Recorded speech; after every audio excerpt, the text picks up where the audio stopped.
P if you جے کیا کرے گی؟ دیکھیں ہمارے پاس دو راستے ہیں. ایک راستہ تو وہی ہے کہ جو ہم نے پریس فریڈم موومنٹ کا آغاز کیا ہے. جی مظاہرہ نہیں, موومنٹ مینز ہم نے ایک لمبی اسٹریٹجی بنائی ہے. جس طرح جنرل ضیاء اللہ کے خلاف 3 سال پی ایف جے نے تحریک چلائی تھی, جنرل پرویز مشرف کے خلاف 6 ماہ چلائی تھی, اب ہم نے اس پیکا ایکٹ کی واپسی تک کا ایک پورا ایک روڈ میپ بنایا ہے. اچھا ٹھیک ہے. جو ہمارا کل یوم سیاہ ہے, پورے پاکستان کے پریس کلبوں میں سیاہ پرچم لہرائے جائیں گے, جرنلسٹ بلیک ریبن بینڈ باندھ کے پھر جا کر کوریج کریں گے. پھر آج اسی طرح آن سکرین بھی بینڈ باندھے جائیں گے, وہ آج رات یعنی آج وہ ہم ایک دن وہ رکھنا ہے کہ جھنڈا دے دو سیاہ, ایک دن ہم وہ رکھیں گے جس دن تمام اینکر جو ہیں وہ نیوز اینکر سیاہ پٹیاں باندھ کے بیٹھیں گے. ہم گریجولی اپنی اس موومنٹ کو آگے بڑھا رہے ہیں. ٹھیک. اسی طرح آج ہیومن رائٹس کمیشن نے ایک میٹنگ بلائی تھی, انہوں نے بھی یہ اس کو انڈوز کر دیا, جس میں سپریم کورٹ بار تھی, جس میں ایچ آر سی پی تھی, پی ایف جے اور دیگر آرگنائزیشن تھی. کیونکہ ہمارا جیک کے بعد, جوائنٹ ایکشن کمیٹی کے بعد ہمارا دوسرا پلیٹ فارم یہ ہے کہ ہم اپنی موومنٹ میں ان سب کو لے کر آئیں گے. اور پھر اس کا اینڈ جو ہے وہ جب ہم پوری موبلائزیشن کر لیں گے تو پھر اس کا اینڈ اسی طرح کا احتجاجی دھرنا ہوگا جو ہم نے ماضی میں دیا تھا, جس میں آپ سب لوگوں نے اس میں بڑا اچھا رول پلے کیا تھا کہ پورے پاکستان سے قافلے چلیں گے. جی. اور جرنلسٹوں کو علاوہ اس میں وکلا ہوں گے, ہیومن رائٹ ایکٹیوسٹ ہوں گے, پریس فریڈم پہ یقین رکھنے والے لوگ ہوں گے, سول سوسائٹی کے لوگ ہوں گے, ٹریڈ یونینز ہوں گے, سیاسی جماعتوں کے قائدین ہوں گے. ابھی سیاسی جماعتوں کے قائدین تک ہم نہیں گئے تاکہ اس کو یہ نہ سمجھا جائے کہ اس کا ہماری اس تحریک کا مقصد کسی کو کہ ایجنڈے کو لے کر آگے بڑھانا ہے یا کسی کو اقتدار سے اتارنا اور دوسرے کو بٹھانا ہے. ہم اپنی اس موومنٹ کو اونلی پریس فریڈم موومنٹ تک رکھنا چاہتے ہیں اور اس بل تک محدود رکھنا چاہتے ہیں تاکہ کوئی ایسے بلیم نہ ہو. دوسرا جو بات بیرسٹر کیل صاحب کر رہے تھے نا, ہم تو آن ریکارڈ بار بار کہہ چکے ہیں کہ بھائی ہم نہ تو مادر پدر آزادی کے حامی ہیں, نہ ہم رولز اینڈ ریگولیشن کے مخالف ہیں.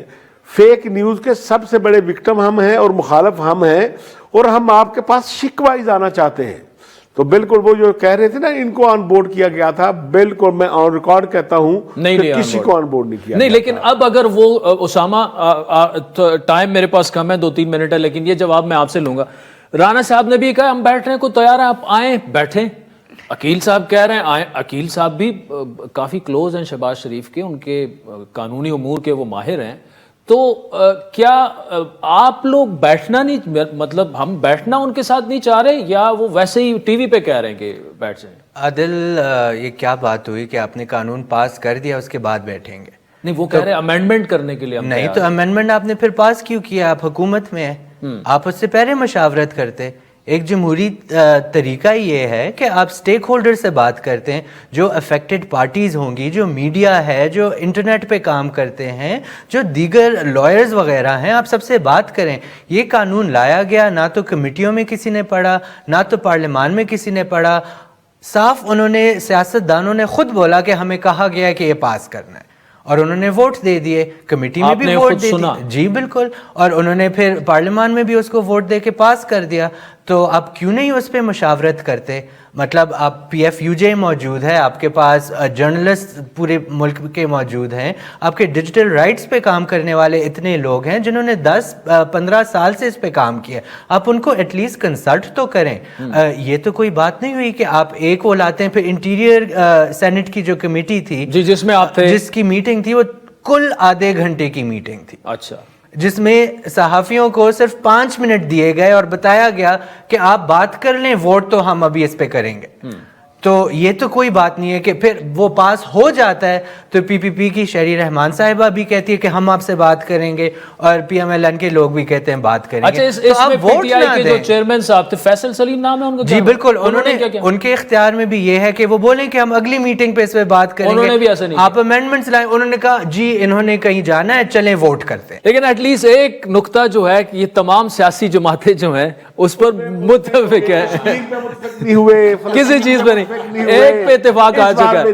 افضل بٹ صاحب, Usama Khilji, thank you. Programme میں آگے بڑھتے ہیں ناظرین، بات کرتے ہیں کلائمیٹ چینج کی۔ موسمیاتی تبدیلیوں سے سب سے زیادہ متاثرہ ممالک کی فہرست میں 5ویں نمبر پر موجود پاکستان کو تیزی سے پگھلتے گلیشیئر سے لے کر تباہ کن سیلاب کا سامنا ہے۔ طوفانی بارشیں ہوں، شدید گرمی ہو اور گرمی کی شدت ہو یا اسموگ ہو، یہ موسمیاتی تبدیلیاں پاکستان کے رورل اور اربن ایریا دونوں پر اثر انداز ہو رہی ہیں۔ گزشتہ گرمیوں کے موسم میں گرم ترین موسم کے تمام ریکارڈ ٹوٹے۔ اسموگ کی وجہ سے پاکستان کے متعدد شہر دنیا بھر کے آلودہ ترین شہر رہے۔ ایک اندازے کے مطابق 2035 اور 44 تک 50 لاکھ افراد دریاؤں میں طغیانیوں سے متاثر ہوں گے اور 2070 سے 2100 تک تقریباً ہر سال 10 لاکھ افراد ساحلی پٹیوں پر سمندری پانی کی وجہ سے متاثر ہوں گے۔ حال ہی میں ورلڈ بینک کی جانب سے جاری ہونے والی رپورٹ میں کہا گیا ہے کہ پاکستان کو موسمیاتی تبدیلیوں کے اثرات کو مد نظر رکھتے ہوئے اپنے ترقیاتی پروگرام اور پالیسیاں بنانی ہوں گی۔ شدید موسمیاتی تبدیلیاں،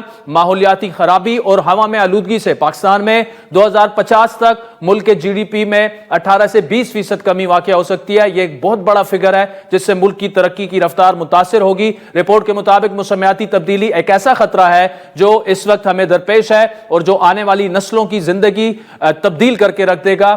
صدی کے وسط میں ملک میں 1 ڈگری سینٹی گریڈ موسم مزید گرم ہونے کے باعث سالانہ فی کس آمدنی میں 1.5% کمی واقع ہوئی، لیکن اس سے بھی تشویشناک بات یہ ہے کہ موسم کی جو شدت ہے اس میں بھی کمی واقع ہو جائے گی، تو اس سے فی کس آمدنی میں بھی کمی برقرار رہتی ہے اور وقت کے ساتھ ساتھ ملک کی معاشی کارکردگی متاثر ہوتی ہے۔